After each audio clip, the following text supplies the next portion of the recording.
ഇന്നലെ രാത്രി തുടങ്ങിയതാണ്, 1.5 മണിക്കൂർ തുടങ്ങിയതാണ്. പക്ഷേ രാവിലെയാണ് ഏറ്റവും ദുരൂഹമായി തുടങ്ങിയത്. രാത്രിയൊന്നും ഇവിടെ ആൾക്കാർ താമസിക്കാൻ അർദ്ധരാത്രിയിൽ തുടങ്ങിയ കടൽക്ഷോഭം പിന്നീടൊന്ന് ശാന്തമായെങ്കിലും അഞ്ചുതെങ്ങ് പൂത്തുറയിൽ രാവിലെയും വലിയ തിരകൾ. വീടുകളിൽ വെള്ളം കയറി, ഗതാഗതം തടസ്സപ്പെട്ടു. ഞങ്ങൾ വെളുപ്പിനെ 3 മണി തൊട്ട് തുടങ്ങിയ കടലായത്.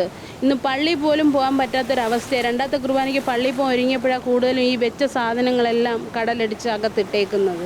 മണ്ണ് വലിച്ചെടുത്ത് ദാണ്ട് ഇടിയുന്നു. അപ്പം നമ്മൾ വീടിനകത്തിരിക്കുമ്പോൾ കുലുക്കം തട്ടുന്നു വീട്. ഈ വീട് കണ്ടില്ലേ? കഴിഞ്ഞ മാസം ഈസ്റ്റർ ദിനത്തിൽ കടലെടുത്തതാണ്. വീടിന്റെ 3/4 ഭാഗവും തകർന്നു. ഇങ്ങനെ കടലെടുത്ത ജീവിതങ്ങൾ, നിസ്സഹായാവസ്ഥയിൽ തീരത്തെ മനുഷ്യർ. കഴിഞ്ഞ 7-ാം തീയതി അങ്ങാണ്ടുള്ള തിരക്കാണ് ഇപ്പോൾ 2 റൂമും പോയത്. നേരത്തെ കുറച്ചായിരുന്നു പോയത്. ഇപ്പോൾ 2 റൂമും എൻ്റെ കോണിപ്പടി കുളിമുറി എല്ലാം പോയി. ഈ കിടക്കുന്ന സർക്കാർ ഈ ചൊരിഞ്ഞു കിടക്കുന്ന കല്ല് മേലോട്ടൊന്ന് കയറ്റി അടുക്കി കഴിഞ്ഞാൽ ഒരു കുഴപ്പമില്ല. കല്ല് മൊത്തം അടിച്ച് താഴെ വലിച്ചുകൊണ്ടിരിക്കും.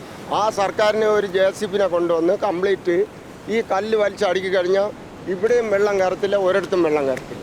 തിരുവനന്തപുരം തീരദേശ മേഖലയിൽ പൂന്തുറയിലും വലിയ തുറയിലും കടൽക്ഷോഭമുണ്ട്.